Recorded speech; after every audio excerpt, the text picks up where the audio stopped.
Okay, we're still on realism, and we're looking at Hemingway's The Sun Also Rises. And as I had said earlier, it's a story of a generation. What they felt was a realistic description of who they were. And you probably overlooked them, because most of the time people do. But the very beginning of the book, before the book starts, there are two quotations. And one is, "You are all a lost generation," which is attributed to Gertrude Stein in Conversation. This is the generation that went through World War I. This is a generation of Americans who lived in a country where there hadn't been a real war. Yeah, there had been the Spanish-American War, but the Spanish-American War was like Grenada and the Gulf War. It wasn't really much of a war. There was never any. The outcome was never in doubt of the Spanish-American War, and it didn't touch very many people. So they're a generation brought up basically at peace. It's late Victorian times, so there are all kinds of rules and things which people just take for granted and which they automatically do. Life is pretty restricted, and everybody basically believes that there's a benevolent God running the universe. And then World War I comes along. And World War I is beyond anybody's nightmares. Nobody could have conceived of this war because, to some extent, because of the new technology that appeared during that war that nobody had even imagined before that. This is a kind of, basically, this is a generation of romantics who come up against harsh reality and lose all of their beliefs. That's why they're lost. They're a generation that has nothing left to believe in.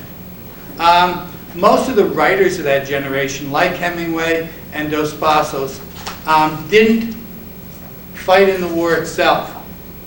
They got into it early. America doesn't get into it, I think, until the last 18 months of the war. So we don't have anywhere near the generation, the number of people in it that of course, Europe has. I mean, Europe literally lost a whole generation. It's like, out of all the people you went to high school with, of the guys, 60–70% of them are dead. The mortality rates were enormous. And nobody expected it. Everybody, Americans in particular, went off to the war thinking it was going to be a big football game. In those times, well, you remember Tennyson's Charge of the Light Brigade. War is looked on as this heroic venture. It's where young men get to try their character and find out who they are. They get to test their mettle. And they thought they were going to go over there and there would be some fighting and there'd be some danger, and it would be a big adventure. They had no idea. And they also thought that they were actually going as the good guys. To them, this was a war of good against evil. It was called the war to save democracy, the war to save Western civilization, the war to end all wars. This was going to be the last war ever fought. So if you didn't get a chance to get in this one and be a hero, you weren't going to get a chance at all. And they went over there thinking it was that cut and dried. We were the good guys. The Germans especially were the bad guys. They were called Laboche, the beasts. They had started the war, their militarism. And so they looked at it like the Huns overrunning classical civilization. And unless they were stopped, everything was going to fall apart. So they thought it was all the good guys. When they went over there, they found out nothing that they believed in was true. They thought God was on their side.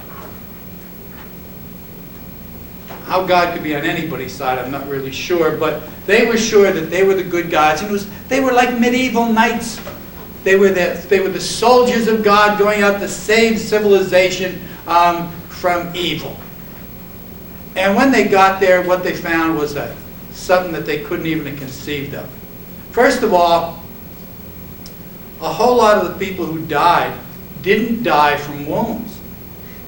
They died from things like poisoned beef. We're going to get to the tools of war, which were unthinkable as well. But even beyond that, they died of poisoned beef. Their rations were no good.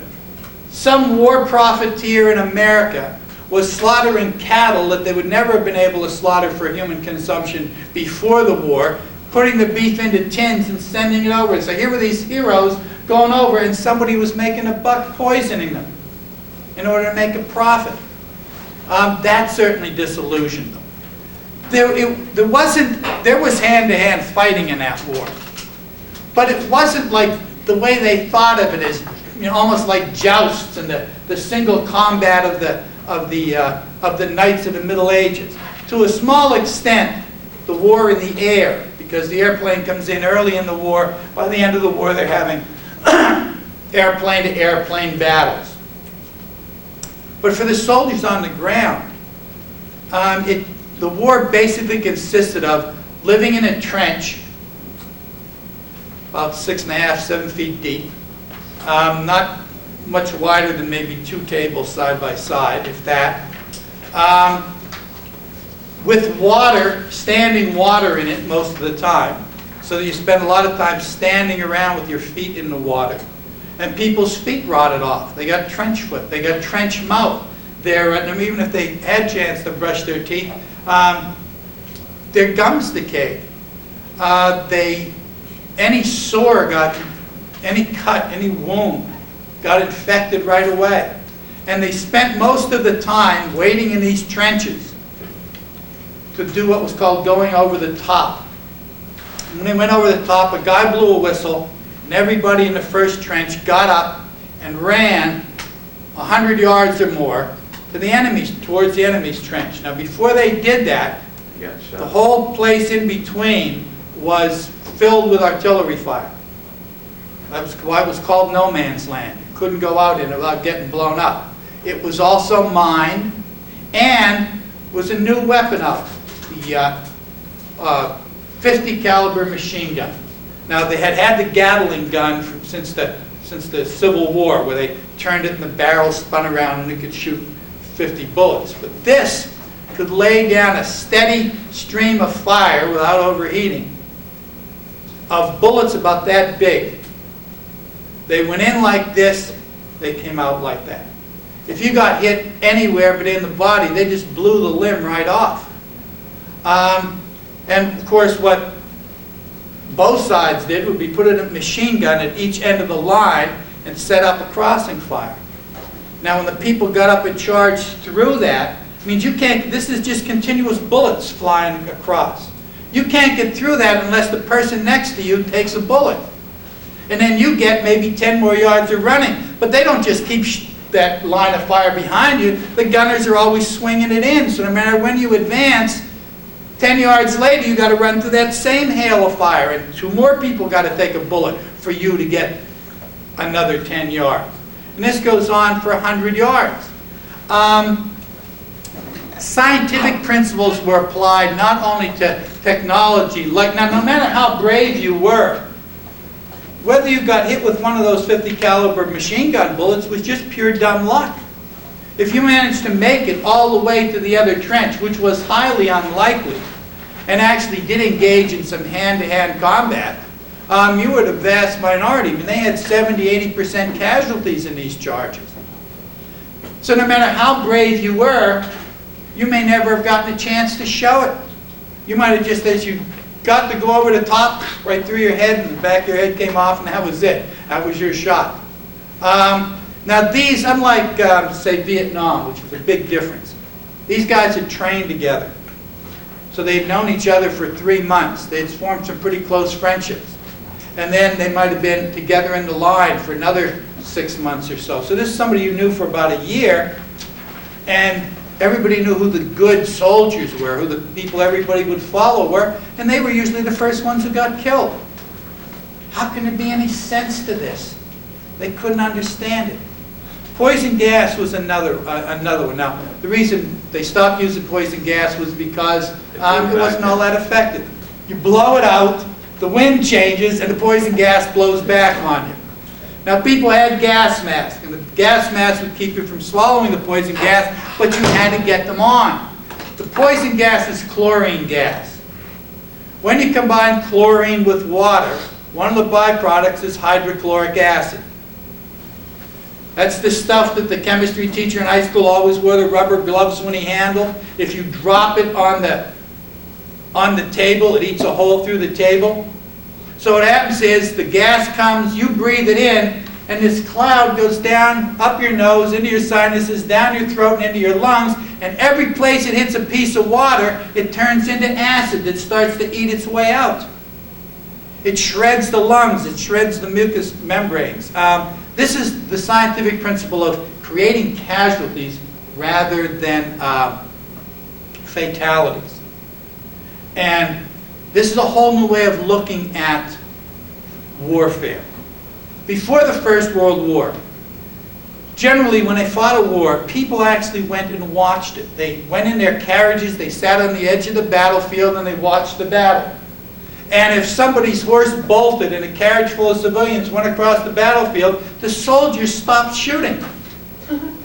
Early in the war, they did the same thing with towns. For example, somebody would go up, the enemy would send an observer up in the church tower, the bell tower, and he would look out with his field glasses and figure out where you were. Well, you can't have him up there, so you got to blow up the church tower. So they would send a message to the town, get out, we're going to blow up the church tower. So what did the guy in the tower do? To get out. He got out. And so after a while you figure, well, he's not only getting out, he's getting out and taking the information back. We can't let that happen. So they stopped giving any kind of warning that they were going to show. So now civilians start to become acceptable casualties. When we get to the Second World War, and in fact when you get to Guernica, another war, the Spanish Civil War, which is where the Nazis tried out all of their weapons in preparation for World War II, civilians became legitimate military targets. And the idea became to do as much damage to the civilian population as you could, because it not only made them incapable of producing war materials, but it lessened their will to resist. It lessened the will to resist of the soldiers at the front. In other words, you got off to save America, and they blew up your hometown while you were away. Well, you're thinking to yourself, what am I doing over here? Why wasn't I home there defending the people I love? And when you're sending people that you love off to get blown apart and get killed, that's hard to deal with when you have to see the coffins coming back. But when you've got to see them being blown up, that's a whole different story. So the idea was to make warfare as miserable as it possibly could be in order to decrease people's will. So initially, civilians start to become acceptable casualties. They don't intend to blow up civilians yet, but they're willing to do it if they think it's necessary. Also, that war for the hearts and minds is getting waged, and gas works this way. Here are the people back home being filled with propaganda, because that's what governments do, about what a wonderful, noble effort the war is. And yes, coffins come back, and people come back with their arms and legs blown off. But the more people you send back with one leg or one arm, the better it is, because they're around reminding people every time they go out on the street. You send somebody back in a box, they bury the box, people forget. You send somebody back without an arm or a leg or a couple legs, every time somebody sees them, they remember what this war is costing. Now the thing about poison gas is, it eats out your lungs. So you're coughing up blood all the time, and you're always coughing. So you send back all these people who on the outside don't look bad, but who are continually coughing up blood, and you see the horror that this is going to be the rest of their life. It's going to take them 30 years to die, and their life is going to be a misery until they do, and that's what the war is costing you. So in other words, in a way, poison gas was a propaganda weapon. And no matter how brave you are, if you don't get your gas mask on, it's going to eat through your lungs. Heroism doesn't mean very much. It isn't like you can make a difference. There's a gun called Big Bertha. It shoots a shell that weighs a ton of explosives, and it fires at 10 miles. So you could be blown apart by a weapon you never even saw fire. Towards the end of the war, they're starting to drop bombs out of airplanes. Now, it's not like the black and white World War II footage where the whole city is blown up. It's a guy sitting in the second seat of the plane with a bomb that he throws down onto people. So it's not hugely accurate, but you can't do anything about that. You can't do anything about the artillery. And towards the end of the war, the tank comes in. No matter how brave you are, you can't stand up to a tank. It just runs right over you and crushes you. If it doesn't shoot you or blow you up beside. So there are all these horrible weapons of war that nobody had anticipated. And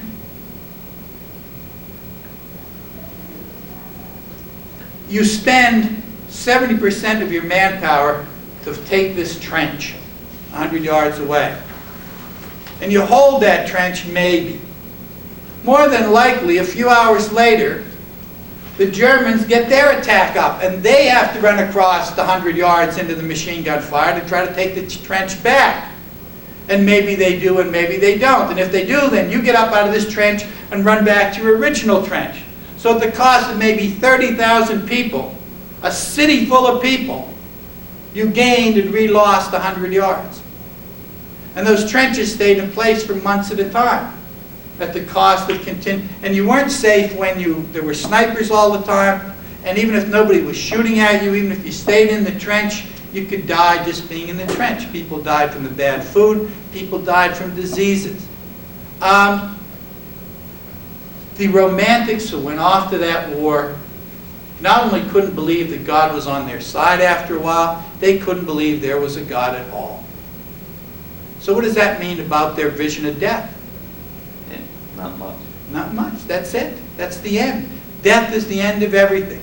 And nobody came out of that war who was in it without the belief that death was the end of everything. Now, one of the reasons, and they're the lost generation. They've lost all hope. They have a couple of choices. They could commit suicide, but they were afraid of death, so that wasn't really an option. Basically, they spent all their time being alive and being terrified that they were going, sooner or later, to be dead.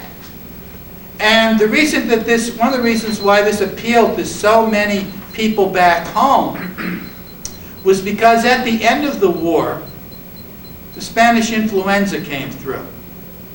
And the Spanish influenza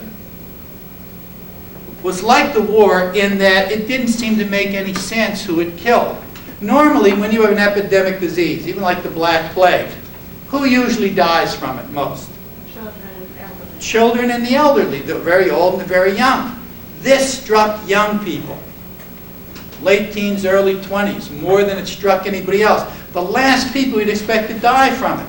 And influenza was deadly. Not only could you die from it, but it just absolutely, if you survived it, it was sort of like the chronic fatigue taken to the maximum. It took 6 months of recuperation.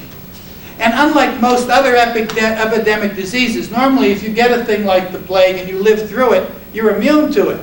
You weren't immune to Spanish influenza. You could escape the first attack, be totally devastated for 6 months or so, seem to be getting your health back, and get it again. And almost nobody survived it the second time. 20 million people worldwide died in that epidemic. And again, it's young people. So the people who were seniors when you were freshmen are all being blown apart in Europe. And now you're seniors and your classmates are dying of the flu. And it's not the people everybody hated that are getting the flu. It's people everybody liked. It's almost always the good people who get it. It's the healthiest people. And so the world doesn't seem to make any sense. How could it be a benevolent God letting this kind of horror go on. So a great many of them lost their faith. They were told that the war was a wonderful thing, and increasingly they could see from the casualties coming back, even though most of them wouldn't talk about it, that it was a lot of nonsense. That it wasn't a great, wonderful thing. That it was an absolute horror, and it certainly wasn't worth the casualties that were expended on it. It didn't save Western civilization. The only thing World War I did was make World War II inevitable. So they lost everything they could believe in. And so, morality in general, old-fashioned Victorian morality, where everybody's doing what they're supposed to do, starts to fall apart. It's a lot like the 60s. There's a whole generation of young people that realize they've been lied to.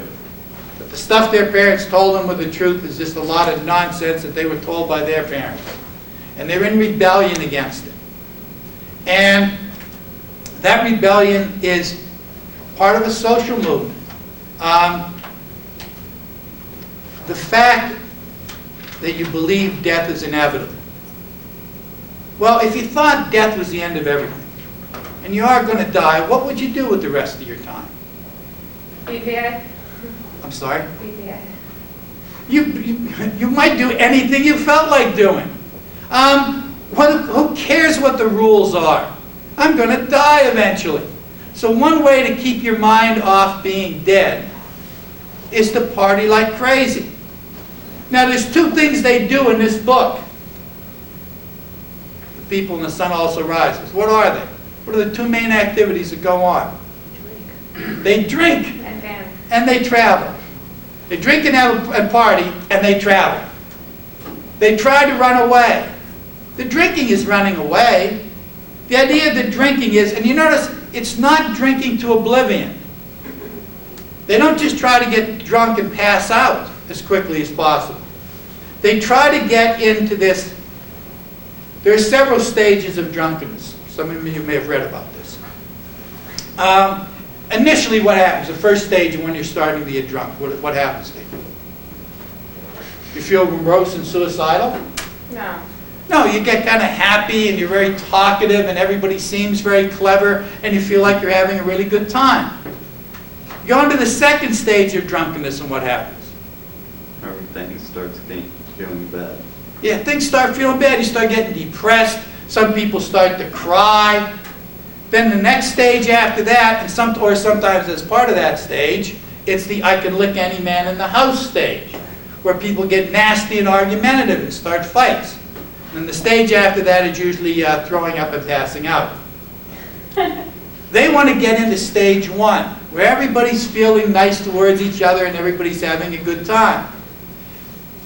But that's hard to do. You can't stay in that stage, because you drink, you get into that stage, you stop drinking, you start to come up out of that stage into your usual nasty, miserable view of the world. Or you keep on drinking and you drop into the next stage where you start to cry and punch people. So they want to try to stay in this thing. So what they do is they drink until somebody starts getting nasty, or somebody starts getting maudlin. And then what do? They go somewhere else. Here's a brilliant idea. We're too drunk to be nice to one another. Let's get a car and drive somewhere. And now that would be pretty much unthinkable. I mean, somebody would say, "Are you crazy? We're too drunk to walk. We're going to ride." It's a big adventure for them. And they ride somewhere else. And what happens while they're riding there? What happens to their drunkenness? They sober up. And they get to the top of stage one by the time they get to the next bar. And then they start to drink there, and they drink themselves down into stage one. And when they start to pass into stage two, they get up and move somewhere else. During the move, they sober up, and they start drinking down into stage one again. But it's not a science. Often you notice that they get down into that nasty stage, and they turn on one another. And there's even a stage where Robert Cohn knocks everybody out. So they get out of that convivial stage a good portion of the time. And of course, they're trying to stay in that drunken state where they don't think about being dead. Because that's terrifying. Think about being dead. And so to try to preoccupy themselves, they do a lot of drinking. The other thing they do is they travel. They're always going off on vacation somewhere. There's that fishing trip in the story. Brett and Robert go off together for a weekend. They go to the bullfight. They travel. Well, traveling occupies the mind. When you go to see new places, you're aware of them. I mean, you probably drove here on the same road that you drove last week, and you probably didn't see any of them. That's what happens when you live in a place. You get used to it. The people who work in Disneyland, is it a big miraculous adventure to them? No, it's just a job. It looks just like Kmart does to them after a while, or wherever else it is you're working. The people who live at the bottom of the Matterhorn, at the bottom of the Alps, they don't come out every day and go, wow, look at that mountain. Is this great scenery or what? They don't even see it after a while. But when you go to a new place, you pay attention to it. It distracts you. And so if you're thinking about being dead, which is the last thing you want to think about, because you think death is the end of everything, if you travel, it will preoccupy you. How does Lady Brett keep her mind off things? She goes out with different men. She sleeps with different men. See, the problem with Lady Brett is the other ones drink, and as they start to go down to that almost a coma-like state, they're drunk enough to go home and just pass out. That's what they want. They don't want to last thing that they want to do is lay in bed thinking about being dead. That's too terrifying. Well, Lady Brett doesn't pass out very easily. So when everybody else is drunk under the table and comatose, Lady Brett's still awake. Now there's nobody to make fun of, and there's nobody to laugh at, and there's nobody to talk to, and there's nobody to dance with. And you can't get drunk enough to fall asleep, and there's nothing to do but think about being dead unless you can find a guy unless you can find... And sex is pretty preoccupying. That tends to take up your attention.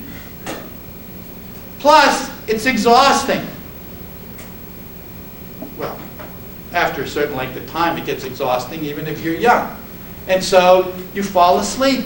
And Lady Brett finds somebody that can put her to sleep. It's not that Lady Brett... Does Lady Brett love sex? No.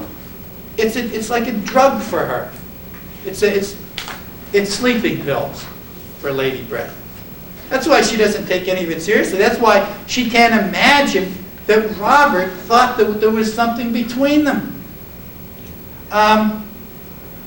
Because to her, it's casual sex. Now, this is 1920. You say casual sex today, nobody blinks twice. That was a radically new idea, that you could have sex purely for recreation. Lady Brett is the new woman. She breaks all the old conventions. So she looks like, and this is why the 20s differ than, say, the earlier, when they were romantics. Romantics break the rules too because they want to live. The lost generation breaks the rules because they just don't want to think about being dead. It's too scary. So they get drunk not because they're not supposed to, because it's adventurous, but because it numbs them. They don't have to feel that terror that's there all the time for them. They're always afraid.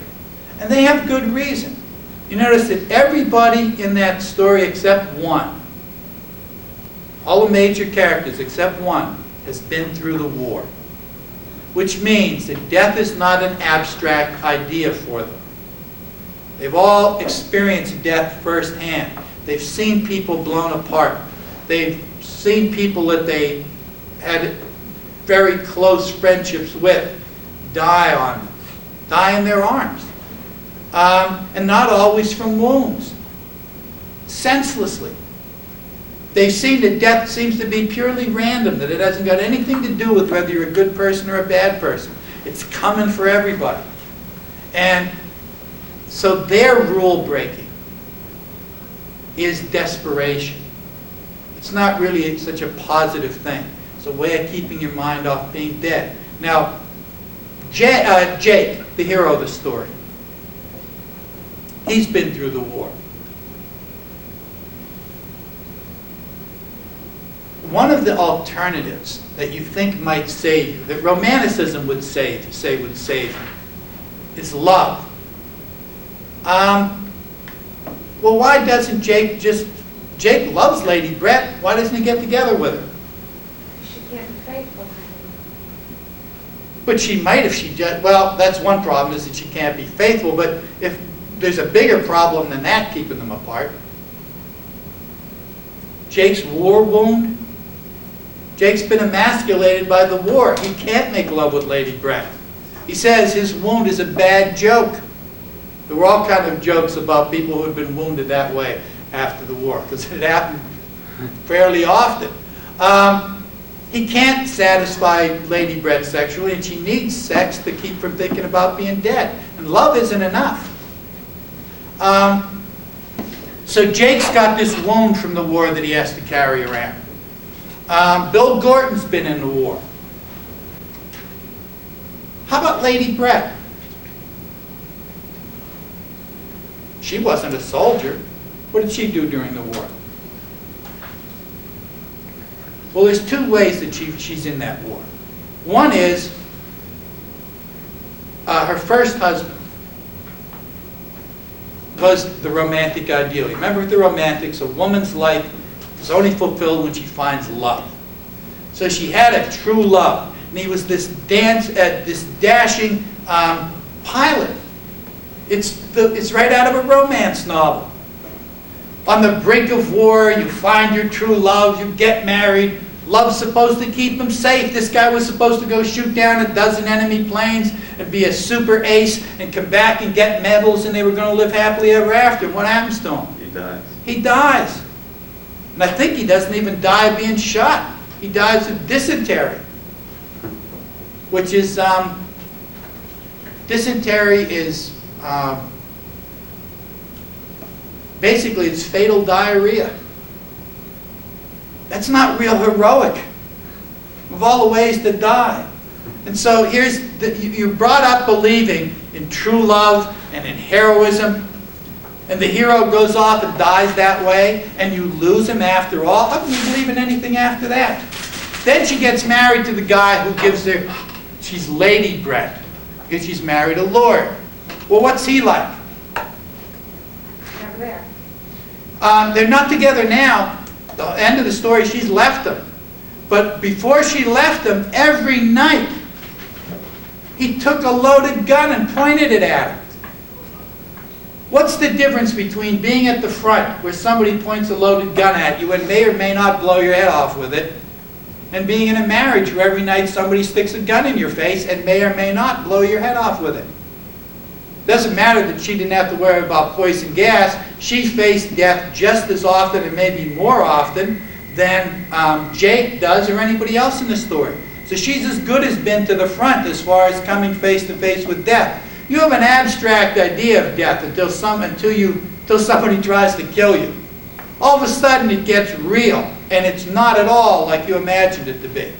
And Lady Brett has to wait until this lunatic goes to sleep before she can get the gun away from him and take the bullets out.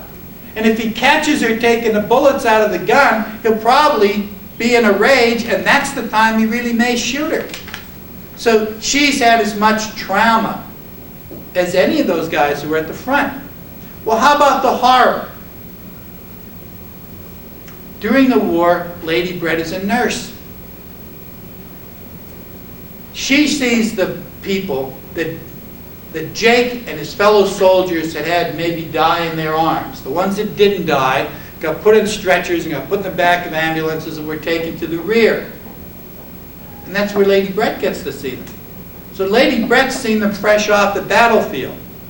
She's seen the stumps of legs that have been blown off. She's seen people with their intestines out that some doctor's trying to stuff back in place and sew up.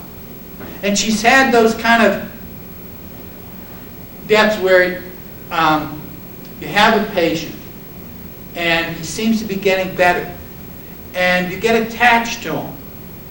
You start to care about him. It's very hard not to care about the people you have to deal with. And so, not that she falls in love with any of her patients, but I guess in a way, being a nurse is what's one of those nurturing professions. It's like being a mommy. So all your patients are your children. And you thought they were getting better, and then inexplicably they take a turn for the worse and they die. Just as senselessly as somebody climbing out of that trench next to you gets a bullet in their head. You thought they were going to live forever. And they don't. So she's had the same kind of blood, and she's been exposed to the same kind of blood and trauma that soldiers have. So she's a victim of the war too. In fact, who's the only one who hasn't been in the war and hasn't been traumatized by it? Robert. Robert's a little bit younger than the other ones. Now, Robert's always been an outcast. One of the things about this book is that you see in it anti-Semitism and racism. Is that because Hemingway was a racist? No. Or an anti-Semitic? No. Was it because he wanted you to be one? No. Well, why does he put it in there then? Because it was around back then. It was around. You couldn't realistically tell this story without pointing out that Robert is isolated largely because he's a Jew. Where did he go to college? Princeton. Princeton in 1920. It's not Princeton today. Who went to Princeton in 1920? Rich, white, Anglo-Saxon Protestants. And they were very anti-Semitic. Now, Robert got in, but he's not part of the fraternities. He's an outcast all the time. Robert's a boxer. Hemingway was a boxer. Hemingway loved the box. Did Robert love the box? No. No. Why did he become a boxer? He got picked on. One day he played. So he didn't, he was, you notice that Robert never, we never get any description of Robert facing overt anti-Semitism. But he knows that he's a Jew at Princeton. He knows what those wasps think of him. He knows there are jokes being told behind his back. And he's afraid that they're going to be told to his face. And if they are, he can always beat them up. You notice he never beat anybody up at Princeton. He never had to. One of the reasons for taking, say, the martial arts is ideally so that you're going to walk away from all the fights you couldn't walk away from before. Remember, it's that whole macho number? It's the 1920s. Guys don't walk away from fights. You want to be considered a man, you have to stay and duke it out. You can't let yourself be insulted. If you're insulted and you're humiliated and you don't fight, you're a coward. You have to live with that. That's almost intolerable. But if you knew that when somebody insulted you, you could have trashed them if you'd fought, you can walk away. It's only when you couldn't have that you have to worry. In other words, Robert thinks I could have punched this guy out, so I didn't have to. But if he didn't box and he'd been insulted, he would have thought, I didn't punch that guy because I knew I was going to get beat up, and I was afraid of getting beat up, so I didn't stand up for myself. What kind of man am I? So Robert learns to box because of his isolation. And he becomes boxing champion. He becomes good at it. But his real motivation for it is so that he doesn't have to fight, so he doesn't have to be afraid of those confrontations, because he doesn't fit in. Part of his not fitting in with Jake and Bill, who are wasps, and Lady Brett, who's as waspy as it gets. I mean, she's British and an aristocrat, at least by marriage. You don't get much more waspy than that. One of the reasons that he doesn't fit in is because he's Jewish. The other reason is because he is still a romantic. This is really partly a story about the destruction of a romantic. And one of the things that realists did when they told their stories was not just to describe the real world, But you remember they had that beef with Romanticism. They said Romanticism ruins everything because it gives people ideals that they can't possibly live up to. You can't find true love. You can't be a hero. Nobody lives happily ever after. When you tell people that they can, all you do is make them miserable. And so often their stories are the hero of their stories is a romantic who finds out all of those ideals they believed in were lies and who get destroyed by it. They were all romantics. They all went to the war as gullible as Robert is. But they've all had it beaten out of them. Every time they look at Robert, they see themselves in 1916. They see themselves when they were young and gullible. Does it make them happy to see that? No. No, it's incredibly painful to them. Every time Robert does something naive or idealistic, they think, I was that dumb once. And you'd think they would feel sorry for him. You'd think they'd say, well, you know, yeah, you'll figure it out sooner or later, kid. The world's a bad place. And I hope I'm not around to see it. But instead, he stirs up that hatred they have for their own gullibility. I mean, they went off to that war because they believed in stuff just like Robert did. The same romantic ideals. So they can't look at it without feeling bad about themselves, without thinking, we got ourselves into this mess. We and a lot of other people like us from our generation got ourselves killed because we were idealistic, because we were naive, because we were romantics. Lady Brett has given up the idea of true love. She can't imagine anybody still believes in it. And Robert does. Robert thinks if you sleep with him, that means you love him. Lady Brett, that's just so preposterous and so naive. She can't imagine he's going to respond like that.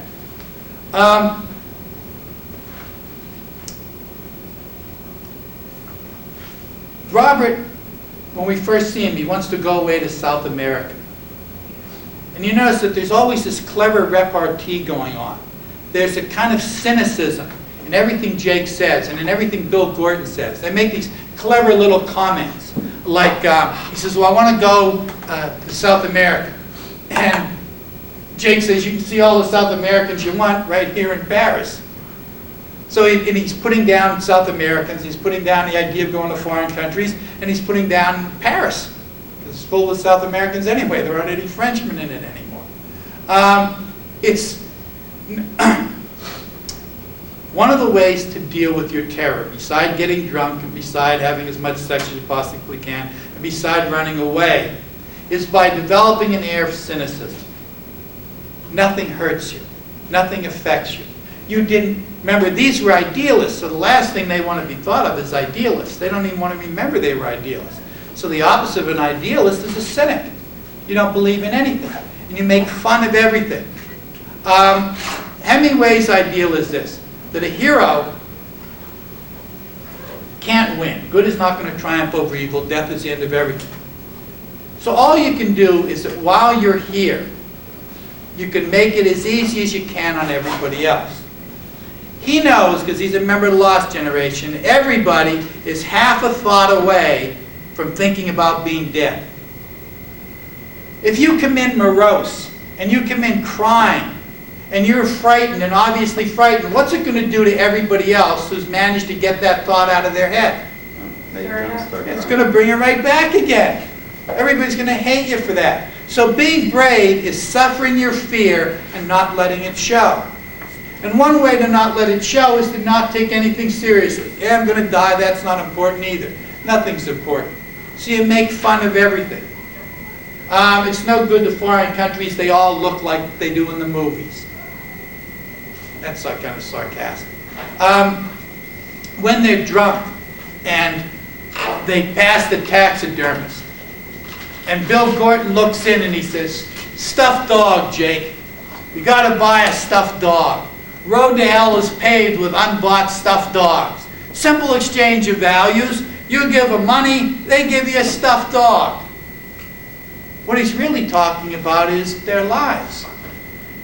Society They gave society their lives, and society gave them a stuffed dog. Society gave them a whole bunch of phony ideals that they believed in and that their friends went out and got themselves killed for, and Jake got worse than killed. So Bill Gordon, Bill Gordon is, what he's saying is really serious. There's nothing to believe in. We were tricked. Society fed us a bill of goods, and we accepted it when we were lambs to the slaughter. But he makes fun of it. It's a stuffed dog. The road that, have you ever heard that cliche, what the road to hell is paved with? Good intentions. That's what they went off to war with. Good intentions. Only the good intentions were a stuffed dog. They weren't real, and they were absolutely useless.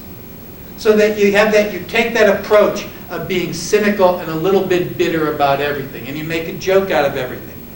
Because that way, you don't scare everybody else. If they see how frightened you are and that you really take things seriously, it's only going to upset everybody. So the only way you can be a hero is to keep on going with your life and not show everybody how terrified you are inside, or how bleak and how hopeless you are and how your life has been destroyed. You don't want anybody to pity you. Jake is a hero because he's got nothing to live for. Does he love his job? No, he works at it, and he turns in his dispatches on time, but it's not creative. It's a job. It's something he does to occupy his time. While he's writing his dispatches, he's not thinking about being dead. It gives him some reason to get up every day, because he has these things that he has to write. But they're not valuable in themselves. Some of the antagonism towards Robert is also because they're jealous of him. Jake has the story to write the great American novel. So in the 1920s, people wanted to write the great American novel, like it hadn't already been written with Moby Dick. Now, nobody wants to write the great American novel. Everybody wants to write the bestseller. Bestsellers have almost nothing to do with literature. But back then, people took art seriously. So writing the novelist was the highest you could be. Well, except maybe a poet. Robert has written a novel. One novel. The critics even praised it. Well, how does that make Jake feel?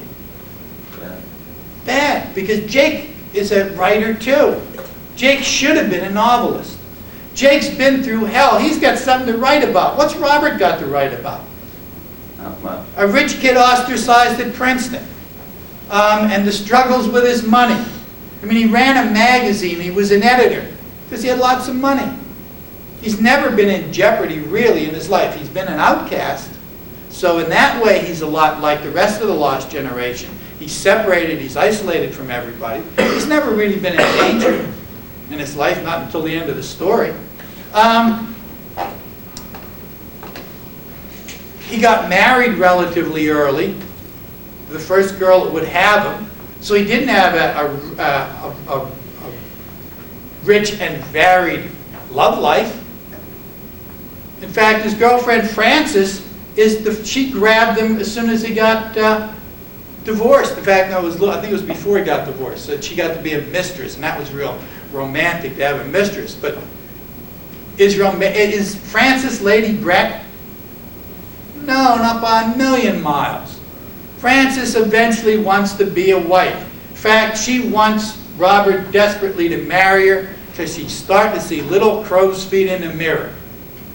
And her marriage ability is going down, and she's desperately afraid she's not going to get married. That's what drives Robert away. Of course, what happens in the end of the story?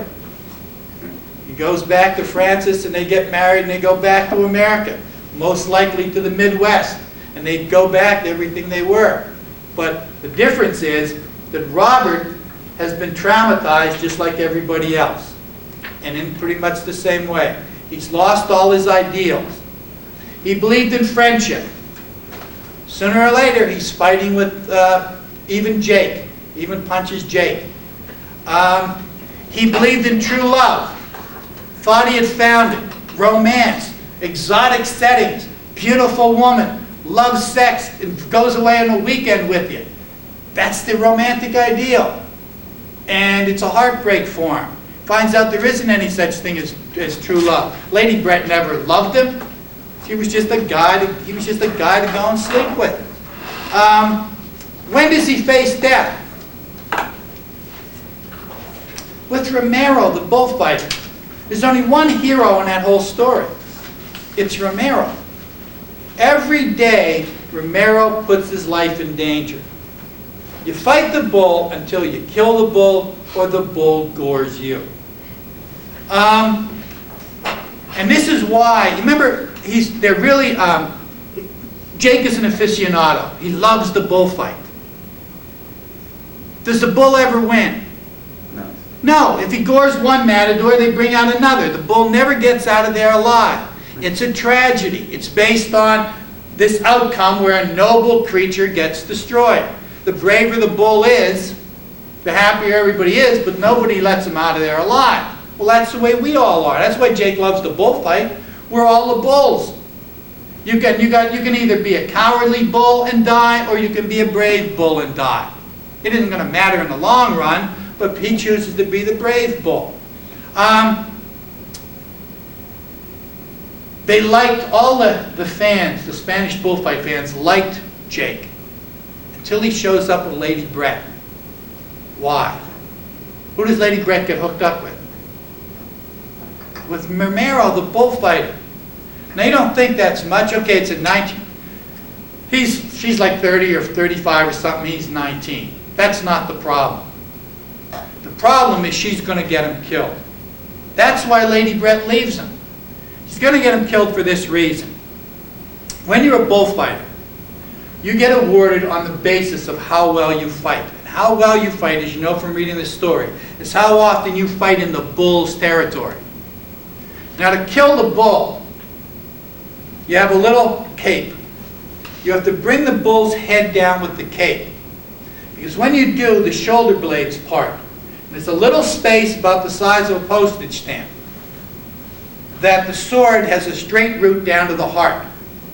You have to pull the head down. If you lose your nerve, if you lose your focus, and you bring that hand up even a little bit, shoulder blades close. You have to go in between the horns to get at it. Plunge the knife down through that little hole. If you lose your nerve, if you're a little bit slow, if you're a little bit off, the shoulder blades come back, the sword bounces out, and there you are in between the horns, and no way out. See, the way you get out is, as you drive that sword in, it goes into the heart of the bull and knocks it to its knees, and you pivot out and the horn comes up underneath your arm. If you're a little slow, it comes right into your lung, or it comes right into your stomach, and then the bull whips its head around and it makes a big cone inside you. You don't get out of there alive. You're facing that kind of death every day. Being young, he's invincible. He can't die. He can't even be hurt. And he has to prove how brave he is. Now, he's sleeping with Lady Brett. And being a hero, every day he fights, he dedicates the bull to Lady Brett. Well, you fight really good today, and you get the tail. Now, what does that mean tomorrow? You got to do better. You dedicate the bull to Lady Brett. Next time a tail isn't good enough. You got to get the ears and a tail. You get the ears and a tail, and next time you got to get a hoof, which means you're not only in the bull's territory almost all the time, you're putting yourself way in danger. Because you have to get that to show off for Lady Brett. Of course, you could always kill a bull and then get the things off. Well, you don't get to cut them off yourself. I'm taking the ears and the foot. The judges say what you got. Sometimes you don't get anything. To get an ear, you have to really put yourself in danger. And to get 2 ears, and to get a tail, to get a hoof, I mean, you have to be in danger almost the whole half hour you're out there. And he's worse and worse every time. Not only is he going to put himself in greater and greater danger for Lady Brett, but what's he doing all night? Getting drunk and making love. He's not going to be in shape to put himself in that kind of danger. And sooner or later, he's going to get himself killed. Now, Robert You remember, comes up and breaks in on Lady Brett and the bullfighter. And what does he do? He beats the bullfighter up. Does Romero stay down? No. No, he keeps getting back up. And he's beaten to a pulp. It gets to the point where, then this shows you how naive Robert is. Robert says, no, I can't hit you anymore. It will be a sin. And he wants to shake hands with him. What does Romero do when he wants to shake hands? Hits him. Finally slugs him and knocks him down. And he says to him, if you're here tomorrow, I'll kill you. Will he do it? Will Romero kill Robert if he's around tomorrow? Yeah. Absolutely. This is not an idle threat. Robert stays, he's a dead man. Now he's just like the guys at the front. There's his death right in front of him. And what does he do? Runs away. He runs away. And you can bet every guy at the front who thought he was going to be a hero was quaking in that trench, praying not to have to go over the top. And only went because there was a guy with a pistol coming through the trench, shooting everybody who wasn't climbing out. When they got there, they find out they weren't heroes. And Robert has found out that he wasn't a hero. There is no such thing as heroism. There is no such thing as true love. Nothing you do matters. At the end of the book, they've destroyed Robert. Robert actually has gotten destroyed exactly the same way that the members of the Lost Generation have. At the end of the book, he's like them. They're the lost he's a part of the Lost Generation. They could have liked him, actually, if he stayed around, but there's no way he could stay. Everybody knew he was threatened and he ran. So he's a coward. So they're cowards too, but they would probably have forgiven him that, but Robert can't forgive himself.